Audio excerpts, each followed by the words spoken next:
Boom, we are alive, ladies and gentlemen. Very exciting chat this evening. We have Brendan Wong, co-founder of Avocado Guild. Let's not waste any time. Brendan, let's just jump right into it. How are you doing this evening? Doing very well. Thank you very much. It's morning here in Singapore. Thank you for having me. Arcane Bear slash Bull. I'm happy to share this time. I always like these conversations. It gives me a really, the pulse and the heartbeat of these evolving communities and the technology that are incentivizing these communities to come get together is really, really exciting for me. So let's just dive right in. Tell me a little bit about your background and Avocado Guild. Yeah, sure thing. Both very interesting concepts. A bit about my background. I've been in traditional business for, I think, 15, 16 years. I've had about 4 or 5 different businesses. I'm the type of guy that's done everything that you can kind of imagine. Okay. I've done retail businesses. I've imported stuff. I've done wholesale. Um, I've run and owned a supermarket. I've traded in equities. I've traded in properties. I've started a startup. I've owned a restaurant. I've done the whole thing. I got into crypto, which is probably more interesting, in 2017 to about early 2018. I've had it before that, but it was at that point when I had mass interest in Ripple. And it was also at that point that I got my first crypto burn. So that was a very interesting experience for me. I understood the technology behind crypto and decentralizing the computation of data. And I thought that was amazing. But then after I got burnt, I became a little skeptical. I was like, I don't know when this technology is ever going to get adopted or regulated or whatever. Fast forward to 2018, 2019, the rise of NFTs. NFTs became cool. Very straight up. Like, I was a bit skeptical on that as well. I was like, it's a JPEG. I don't know what this is going to do. How will this JPEG change my life? So to everyone out there that's, watching this podcast live stream, yeah, I was a skeptic at the beginning, not going to lie about that. But then moving to 2020 late, mid 2021, I came across Axie Infinity. My friends actually told me about it. And I thought, wow, this is pretty cool, pretty neat. I don't believe it because it sounded too good to be true. But after a little bit of convincing, I dived in, had a look around, read a couple of Axies, got one or two. I got 10 scholars personally at that time. And I thought, wow, this is crazy. I thought I was seeing something that other people weren't seeing. I thought everyone was like, why is this not picked up by mainstream? It just doesn't make any sense to me. We put up a team very, very quickly. People that have worked with me previously, my other businesses, in startups, scaling. We specialized in scaling and building community. That was part of my other business, which was a ski business called Snowpack. We started scaling, we started building, we knew what technology we needed. I started writing up all the frameworks, all the architecture of what we needed to manage the community, how we're going to scale, everything. And I just thought, you know what, maybe something interesting will come out of all of this. And as I started doing that, we hit 200 scholars in Axie Infinity, in Avocado Guild. We're a play to earn guild. So we basically acquire NFTs and we lend it out to anyone that kind of wants it. They can use the NFTs for yield farming and we do a revenue split. At that time, we hit 200, 300, 500, 1,000. As our scholar count kept growing, my vision got clearer. My scholars started thanking me for the opportunity that we provided them. They started thanking me for, I don't even know why they were thanking me, to be absolutely honest. I just thought this is interesting.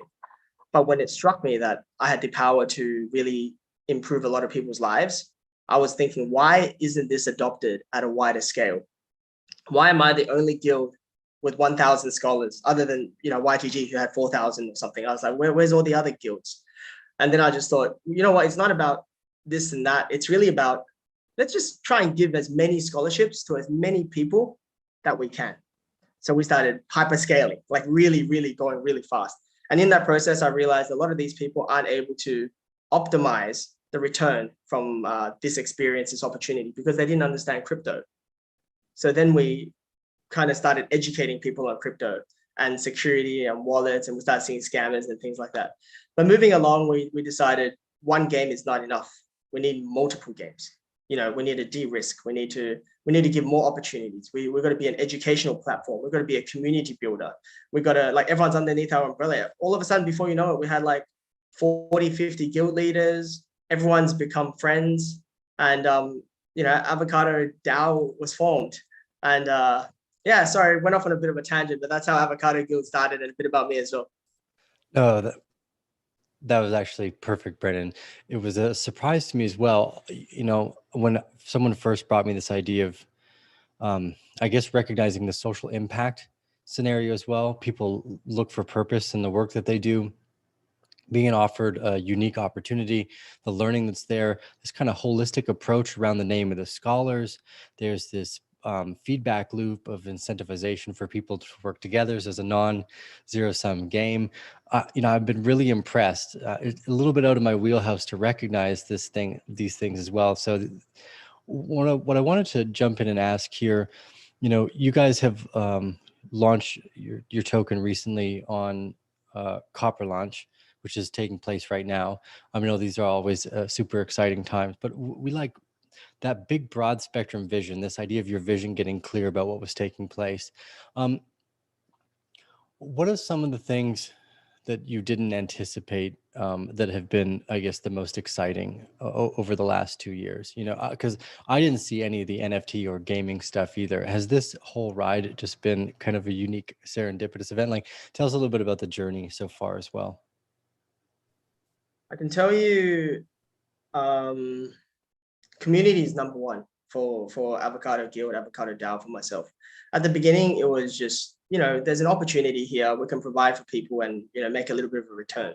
But then as it got clearer, you realize the amount of people that you can impact. For example, some of the on-ground activity that, I don't know why, but we seem to be one of the only guilds that run a lot of on-ground activity. But some of the on-ground activity that we run started off with like six to eight scholars, and we were giving away much needed food and support to communities of 40, 50, 60. But then you look at it now, just to give you a little bit of comparison, a little bit of relativity. The last event that we organized was, I think, 40 to 60 scholars, and we fed 600 scholars that were in trouble from the typhoon. Our next event in Cebu is aimed to feed over 1,000 scholars. And when you think about these numbers, I mean, $1,000, you spend that, doing whatever you do. But if you think 1,000 people standing in a football field and all of them are being helped and supported by you, like, if you can actually imagine that vision, it's crazy. So what do you do? Like, I asked myself in about September, when you're dropped down in a situation where I have the ability to provide for many. I don't have to, but I have the ability to. I know that I can improve a lot of people's lives. And before I ever realized it, I'm in a race, not against other guilds, but against opportunity. There's a chance here that a new market has just come out of nowhere. Gaming market has always been massive, but now you've combined blockchain, play to earn, gaming, a guild. What is a guild? These are all the questions that filled my mind and everyone else's mind. My answer is much clearer now. A guild is a vehicle of support. On top of that, a guild's become much more powerful than what guilds previously were. I forgot to mention prior that when I was 18, 19, I was also a guild master in World of Warcraft. I had the largest guild in the space. We had 200 scholars. So this is a very interesting question because guild members. It's a very interesting question because people ask me, why? Why do you focus in the Philippines? Why do you focus on Southeast Asia? The answer is actually quite simple. When I was a guild leader back then, it was very difficult to navigate guild events with people all over the shop and all over different parts of the world. We couldn't do a raid properly. So I just thought when we started this guild, we're going to keep it nice and similar time zone. I'm in Singapore right now, so it's similar time zone. And at the same time, those were the earliest adopters of this technology, and they're the ones that would benefit the most. So we kind of took the lowest hanging fruit, and there was plenty of people there that needed help. And that's the philosophy behind why we did what we did and how we've expanded to what we have now. The thing is, I cannot find the right words to articulate what was the turning point, but I can tell you I'm a builder from ground up. I've onboarded the scholars. I came up with the processes. I bought the axes. I've set the axes into the accounts. I've done the whole thing. And when you do the whole thing, and at the end of the day, you still play with your scholars, treat them like people, talk to them, be nice. You kind of really understand what people are going through. and that really helped shape my thoughts in thinking maybe, you know, I want to really make a positive change.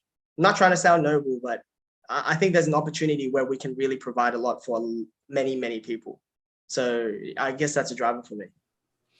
Yeah, fantastic. I think the core vision of a business is so important because you usually need a few years of passion, like 10, to really knock things through the stratosphere.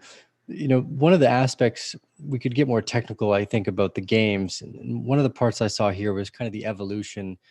I was never really a gamer. I spent my younger years playing music. So the evolution of the video game player, or like people live streaming video games, it didn't make a lot of sense to me. But we've had the pleasure of chatting with a few different esports teams, and there's a big barrier between the original game developers and the game players themselves.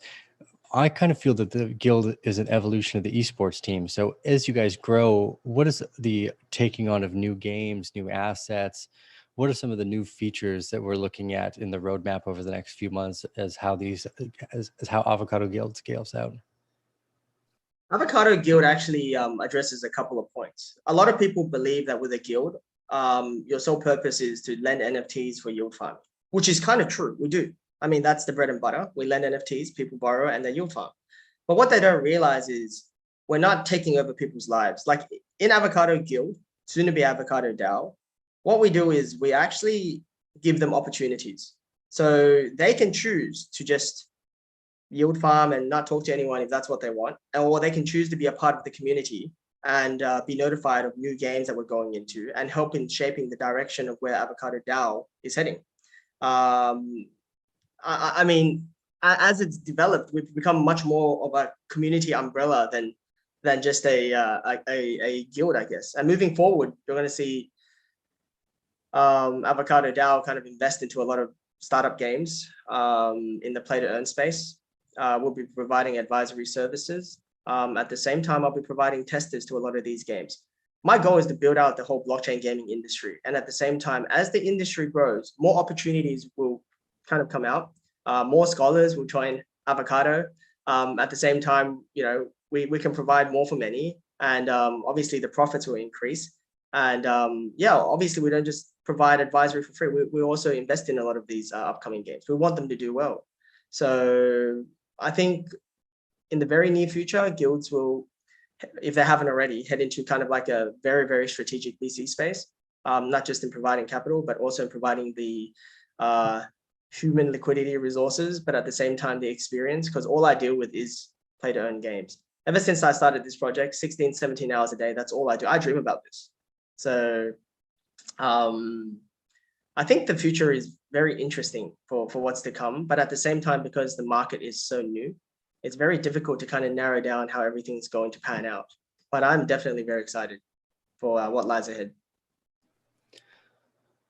Yeah, the tech space revolves around people. I think is one of the kind of paradoxes people don't take into account too often, is that the tech world doesn't exist without people. It's the fundamental reason why tech can be so valuable here. You know, one of the questions I wanted to lean into was into demographics. You're talking about working and building with the Philippines.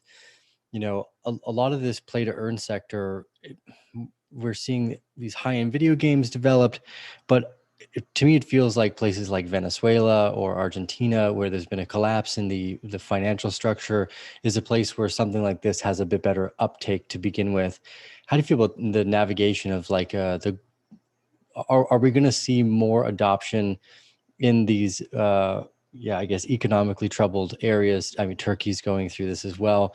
What, I guess this is another way to ask this question: what type of on-ground evidence of the effective axes has had on the Philippines or the communities in the Philippines? Um, I'll try and address two parts of that. I'll try and do the first part first because it's a bit easier. I think there'll be a widespread adoption, as you mentioned. Philippines was the first to adopt play to earn. Argentina, Brazil, like they're kind of picking it up now. And some other areas where you can't make as much money, or you know, there's not as much opportunities, they're adopting this technology because it can provide. I think play to earn games will continue to blossom. I think people will start adopting them. But at the same time, one thing I do not believe is that it's limited just to that particular economic group. I believe that they're the first to adopt it because these are the guys that find the most value in this technology. But if you look at with anything, um, once the earning power becomes relative to where that person comes from, and you think about what determines that, is a mass adoption, or is it really the price of the NFTs or the cost of entry? Then like these guys could be making anywhere between $2 to $7 US, maybe some of them $15 a day. But what happens when the NFTs don't cost 1,500? They cost 30,000. You know, in order to play the next game, it costs 30,000, $35,000. Obviously, it's got to scale so that when you earn something, you earn $100 as opposed to $2. With that in mind, I think we're going to see a lot more market adoption for this opportunity as well. Not necessarily just the Philippines or Argentina or Africa or something. And sorry, could you remind me what the second question was? I knew it was a bit more. Well, no, it was, so the reason I asked this kind of demographic question too is also looking at the mobile first video game. I like the adoption on ramp. You know, I've been a big fan of the crypto sector for a while, and everyone's always talking like, well, where's mass adoption going to come from? Is it going to, like, I remember everyone was like gung ho about ETFs. For still some reason people think ETFs make any difference, but this grassroots adoption for me is something that hints at the potential. I guess is why my interest here, because a lot of these are mobile first countries as well. People don't generally run high end PCs. You're dealing with on it, and this is probably a large majority of the world too, at least in the population base. So that mass user adoption into the cryptocurrency sector can come from this digital right of ownership and an asset earning through this incentivized work structure. So I think you're absolutely right that what you're also going to see is people that adopt in the Philippines end up making a lot more money through the playing of these games, because instead of owning a non-productive asset like the Philippines currency. So the next question was, what are the kind of on-ground effects of the success of Axes and these guilds that you guys have been seeing? So in the Philippines, without particular scholars, success of guilds. Let's talk about SLP, the utility token that you can earn, say in Axie. I'm just going to use Axie because it's a easiest example. There are some areas that accept SLP as payment in some of the villages and some of the islands in Philippines and Indonesia. In a way, that's already like the first adoption of crypto as like a tangible currency. If you think about it, that's like mind blowing to me already. Like people are willing to accept it as an exchange for a service or a good. So yeah, they can already exchange for things. At the same time, a lot of the scholars that we've been paying, not necessarily what they earn from yield farming is their primary source of income, but it provides a more of a supplementary income, like a decent supplementary income. That supplementary income can go towards providing extra food, clean water, medical bills, all of that. I've seen the whole spectrum. And it's really improving their lives. It's not that it's becoming like a lifeblood, like without this, everything ends. But with this, life improves. It's like coffee in a way, right? I see you drinking it. So perhaps, it just makes that day pass by a little bit easier. It gives you a little bit more energy to do what you have to do in the day. I see crypto play to earn as the same thing. I'm not saying that like it's gonna, people aren't gonna do their ordinary jobs or go to school anymore and start playing games for a living. But I think it is here to stay. And instead of playing, say, a mindless game that you can't earn anything in, you can now play another fun game that you can make a little bit of extra income. Instead of like just messaging your friends on your phone, you can be talking to your friends in Discord that you've now built through playing a game. So mobile phone use adoption, mobile gaming adoption, it's been increasing for every single year since the introduction of mobile phones.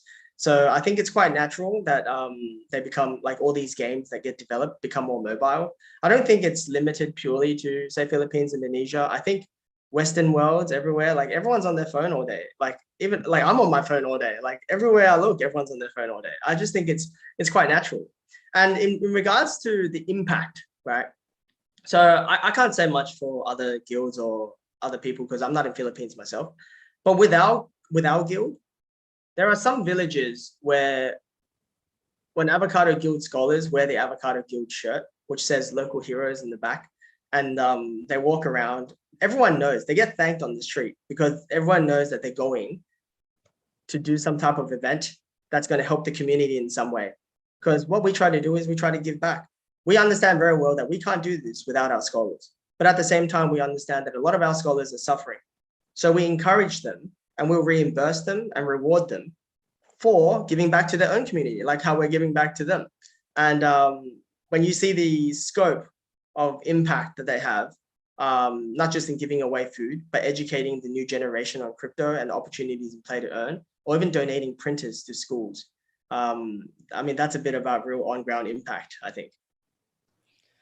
And yeah, fantastic. I think there's so many synergistic areas of reasons why I think this type of adoption is where the mainstream is really going to get its kick from. Just it has so many of the green light signals we look for. So, while we're here, you guys have had a unique partnership with one of the telecom companies recently. You want to tell us what this looks like and what it might evolve into? Interesting question. I didn't see this one coming. All good. Yes, we recently partnered up with TPG Telecom, predominantly based in Singapore. We're still talking about the fine details of what we're trying to do, so I can't say too much, but I'll try and touch on it. What we're essentially looking to do is we're finding a way to bridge real world use case with crypto. With the launch of the AVo G token, we're looking at a way where, how do I make this token actually have a real world impact? Not just a digital currency that you use for staking, which is great, but how do I use this so that you can exchange it for something? So we came up with the idea, let's approach a telco and see if we can, telco makes sense. You provide mobile phones, you provide mobile data, you literally make all of this kind of possible. Like, it's just so much synergy between a telco company and I guess a mobile gaming company or a mobile gaming HR company like us or something, right? So we thought, let's do a deal. Moving forward, we want to be able to allow people in certain areas, not every jurisdiction, not everywhere, but in certain places to exchange their AVo G tokens for data credits, which makes sense. And at the same time, we'll tie in scholarship programs into all of this as well. And I mean, Singapore is a fairly wealthy country. Not everyone here really needs an extra $2-3 US, but there are some people that could do with a little bit of a supplementary income. And at the same time, wouldn't it be interesting if someone's just playing a game to earn their data credits? I mean, it kind of makes sense in my mind, like it all kind of works out. So that's something we're exploring at the moment. Yeah, this is for those that don't know, the Central American Republic or CAR uses M-Pesa, which are these data minutes. I mean, we've seen adoption of data as a monetary supplement for in Africa for almost a decade now, because it was more the mobile digital minute was more stable than the actual currency in a lot of these Central America, or sorry, South American or South African countries. Geez. So this is I think it's a great partnership potential as well, because just looking at the relationship of, again, I think the strength of deflationary technology is really hard to estimate. We talk a lot about inflation in the nature around us, but people miss the kind of deflationary moments. And this is one of those deflationary moments where you have people earning more money than they could by working at a regular job, like say, or maybe their parents own a storefront and they're now making more money than their parents on their phone than their parents who own it says rice and probably so. The separation between those two worlds, I think, is a very unique subsequent or consequence of these inflationary and deflationary forces kicking off. Well, Brendan, we'll just open up a little bit more here. It's actually it's getting pretty late over on our side, so we'll keep tonight's conversation a little short.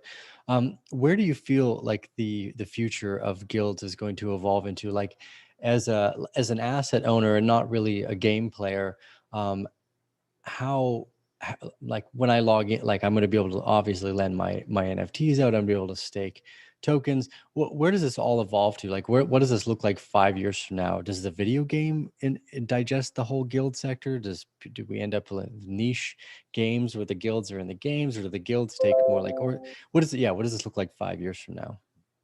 I think in 5 years' time from now, we're going to see Well, I think guilds are already being VCs, as I mentioned. They're investing in a lot of games, DeFi protocols, and just interesting projects in general.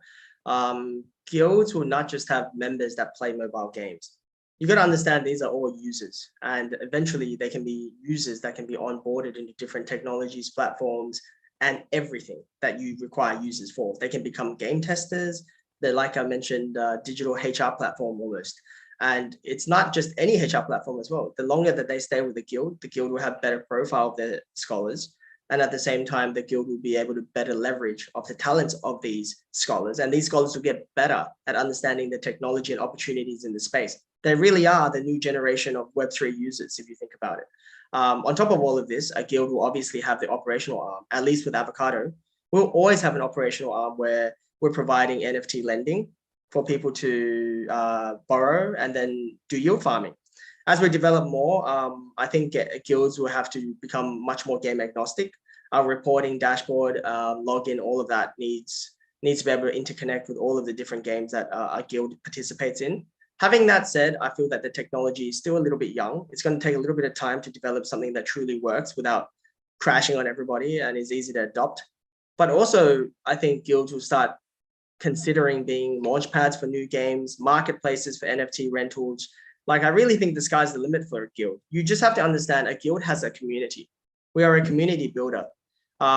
Just like in the real world, right? If you want to build a house, are you going to build the house yourself? If you want to build a country like Singapore, do you build the country yourself or do you hire workers to do all of this for you? As the interest in digital NFTs grow and you hear stories of celebrities buying $1 million NFT mansion, $2 million pieces of land, who's going to work that land to accrue that economic value for you? Will they do it themselves? Or will they be lending this land to someone else for them to farm on? Or will they be lending, or will they be commissioning other people to build content on their land? Like, once you realize an NFT is a property and it's not a JPEG anymore, as I was like, educated myself, it's a property, it's an asset. What is an asset? An asset has value. It can go up, it can go down. You can use it, it derives economic value for you. But at the same time, it also means you can lend it. And that really opens the door to everything. So as a guild, we want to have access to all of these technologies, and we want to grow our user and community base. And we want to educate them so that they become much higher level. And at the same time, we can use all of this to build out the whole blockchain space. That's how I see guilds moving forward. I think guilds can be quite powerful if they invest in the right projects. And at the same time, if they continue to level up their community and know how to leverage that properly, I think without like kind of just guessing, like predicting Oracle style what the future really is, I think it's very fruitful. Yeah, that was a fantastic sentiment. This kind of HR platform, Fiverr or something like this, or there's a few other like Upwork where you can share work skills, etc. Here again, you're cultivating in a very niche area or in a community around a very specific type of technology early on in its nascent behavior and growth. So there's a lot of room for growth outside of just the game. Sorry to interrupt. It's interesting you mentioned Fiverr. Before this, you said, these guys are playing the game, this and that. And one thing I thought about was, you got to understand, yes, they can make a bit more money playing games on their phone than a normal job. But there's other elements as well. The community side. A lot of people work in jobs because they like the environment of the job, not because they like the job that they do, not because they love the boss, but they love the friendships that they've kind of built. All of that exists in a guild. You have camaraderie, you have friends from different countries that you've made friends with. You play games, you play Valorant, you play different games other than what we just offer. You watch movies together. This is what we see within our guild. But at the same time, all of that is stickiness. But what if you could do a job that you only do it when you want to do it? You can play for 5 minutes. You can play for 10 minutes. You can go hang out with your friends. You can stop and do something else. Can you do that with a normal job, for example? And all this flexibility, similar to Fiverr, I can take a job when I want to take a job.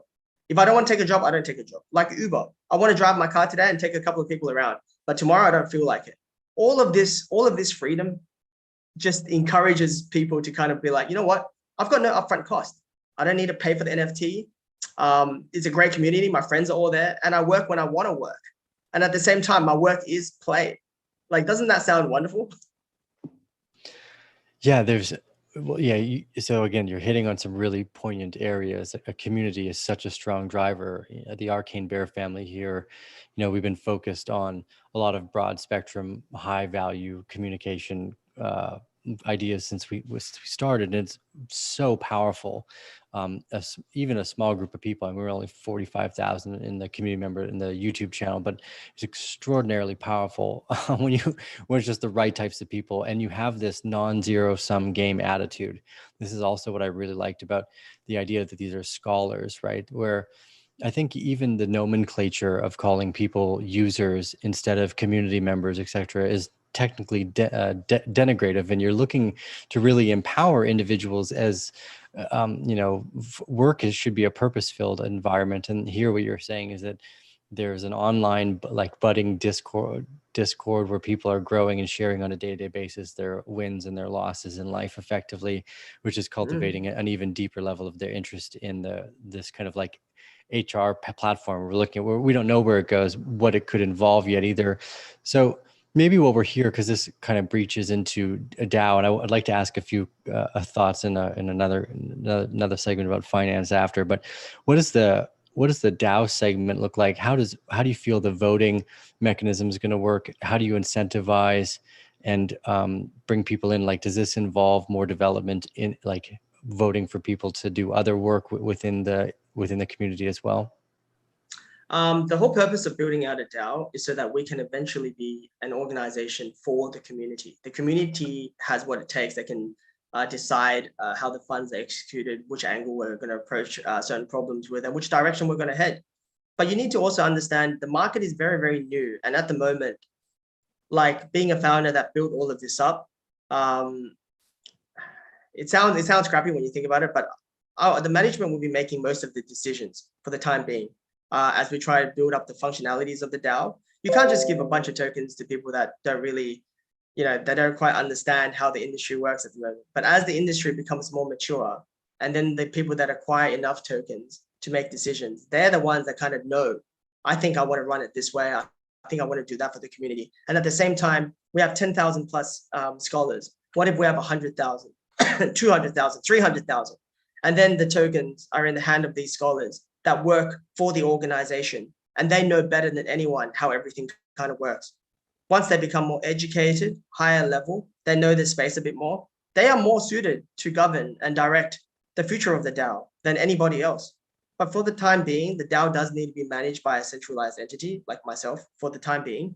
But we will continue to build out DAO functions. Maybe at the beginning, some of these functions will be fairly simple.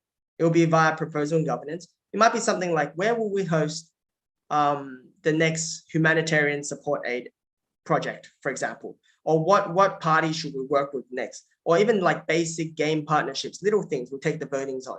But as it evolves and matures, so as more tokens get released into the public and people get hold of these tokens, you have more token holders.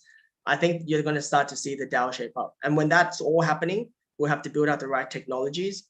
We have to build out the right utilities for the token. And we're going to look for very, very interesting strategic partnerships. And I think it can be quite exciting, but it is within my intent to really build out a nice, true, virtuous DAO. Like it's just that like right now for Avocado, I can't see anyone else running it better than the current core team at the moment. So right now we'll still continue to make the decisions to grow it the best we can, but we will definitely be building out the function so that other people can lodge the proposals and governance, and eventually we can pass that baton on and really just see where the community can take this project. I think that is my goal.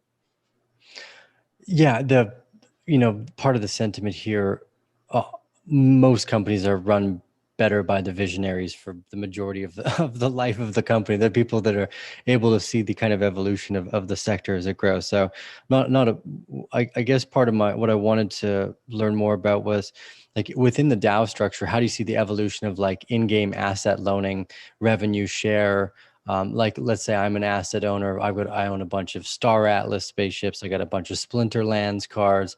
I got a bunch of Axie NFTs, or like a Bored Ape Yacht Club for the new video game. How, are what's the roadmap for the inclusion of asset owners delegating their assets through Avocado Guild? Maybe that's a more succinct way to ask it as well. Like the potential of the DAO.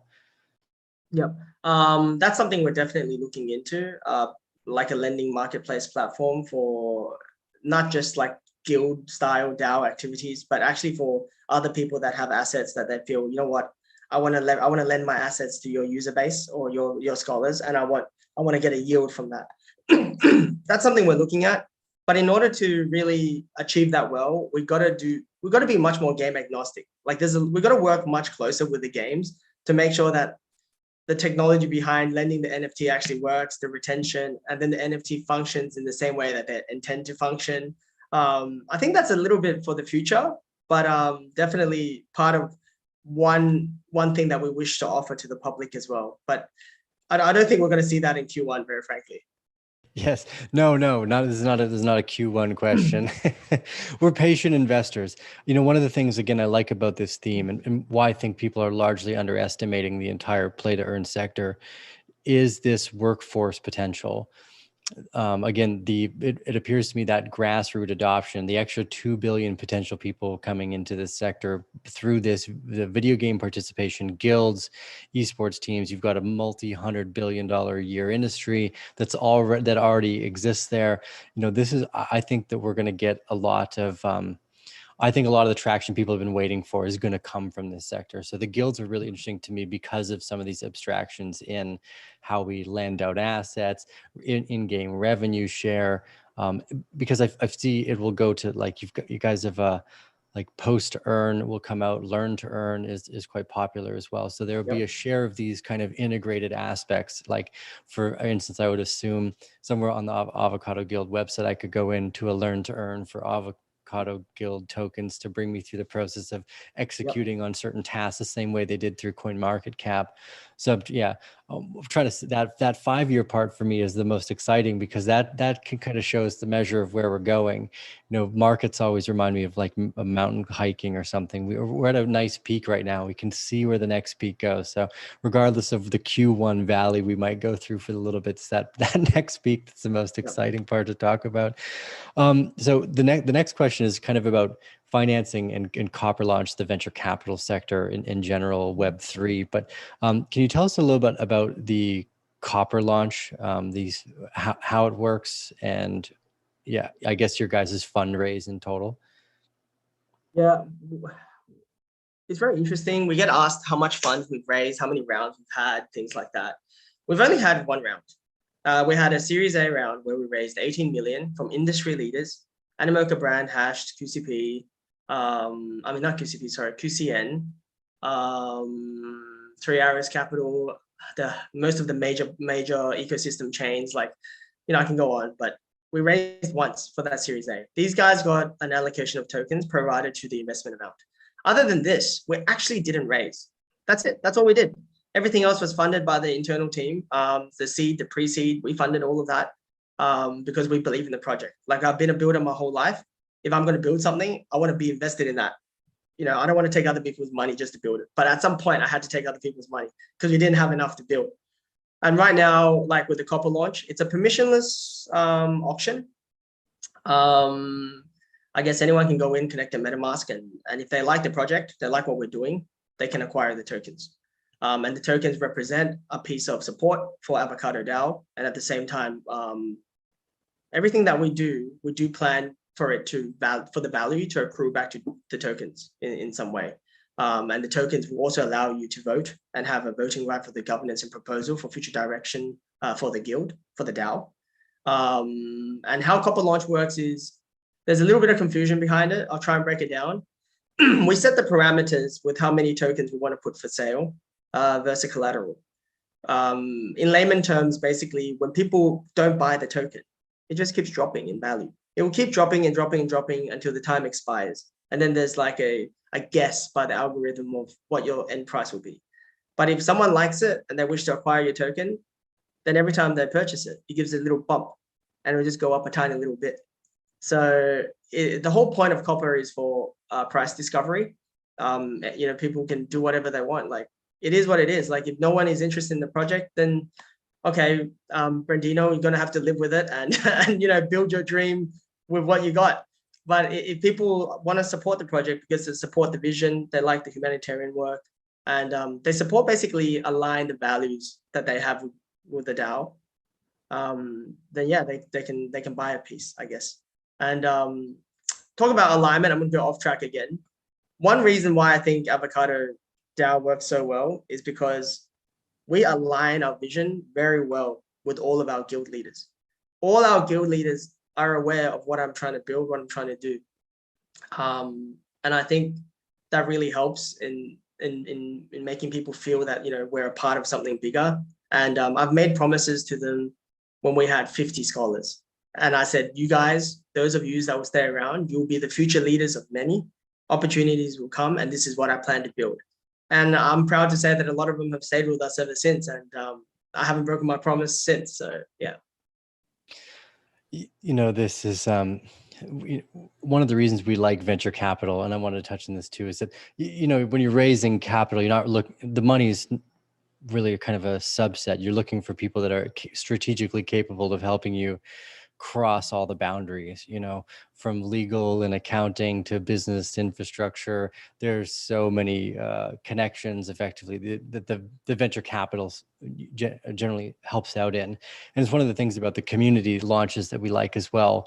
You know, in 2017 with ICOs, you know, we know anyone that's good at venture capital knows you have a high failure rate, but the upside potential is really what's so fascinating because it's asymmetric. If, you know, if something like this, I think when I first chatted with Sunny, we were like, oh, we're kind of like thinking about Uber and we're like the Uber of NFTs. And normally anytime you'd hear a venture capital or like a founder say something about, oh, we're the Uber of this thing, kind of like normally shrug it off. But there's again, a really unique perspective for digital asset ownership and the use of that asset throughout this multi-$100 billion industry. I think a lot of people underestimate what this is. So I think you guys have something really unique and really cool here. And I like that people have the opportunity to participate this early as well.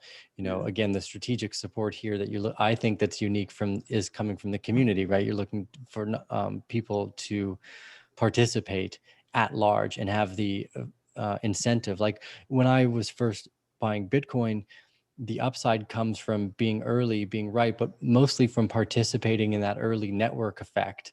You know, we never were rewarded for any of the businesses that we took part in just at point blank form. You're never given the potential to own like micro shares in Facebook. So I always try to remind people what's exciting here is you have this new convergence of venture capital for everyone to participate in, and for the game players in the Philippines as well, as they earn the SLP. If they are buying tokens, they start to own part of the guild. The upside potential for them is equally asymmetric. So I think try to remind people about a lot of those kind of easy, consistent things. Brennan, it's been had a great time chatting with you this evening. You want to leave the Bear family with any calls to action before we jump off? Calls to action. The call to action is up to you guys. You know. Well, we usually go with if you're interested, join their Telegram, their Discord. You know, you guys are much better positioned for any conversations or questions the community might have. Is just to follow Brendan, Sunny, and the work they're doing with Avocado Guild. I love this stuff. I took on just a general interest in growth. So people should definitely join your guys' social channels if they're interested to learn more. That's usually the call to action I aim at. Yeah, I can look. I can say like you can YouTube Avocado Guild. That showcases all of the community work that we do, and there's a video that kind of explains in layman terms what Avocado Guild is. At the same time, please join us on Telegram, Twitter, Avocado Guild. I think I can send a link, or maybe Arcane Bear will be kind enough to send a link. No, it's down below. It's down below. Yeah, the links are down below. Yeah, okay, they're all there. So yeah, just join, check it out. I'm around. Ask me a question, ask an admin a question if you want to understand what we kind of do. But it's a very exciting space. Like, just to give you an idea, like every day I do what I do. It does not feel like work. It's very tiring, but it does not feel like work. And every day we know that we're changing people's lives. So I think it's great. And as you mentioned, when someone owns the token, they have an ownership aligned with the goal of the organization. And having that said, even a lot of our scholars, are saving up money and pooling together to buy the token. Even though I said, you know what, like there's better use for your money, but the community really wants to get involved because this is what they're doing. And eventually, like I said, the value will pass back down to them anyways. Well, Brennan, this is fantastic. I'm super excited to see where you guys end up over the next few years. There's so much potential in the growth of this play to earn sector, and I think the guilds represent a unique space there. So congratulations on all the success so far. We'll continue to stay in touch and see how things go. Bear family, have you made it through the entire 45-minute conversation? Thank you guys all for the support. I appreciate that. I always love the opportunity here, Brendan, to be able to ask questions and learn from people who are focused on a more specific part of each of these visions too. So it's been a pleasure this evening.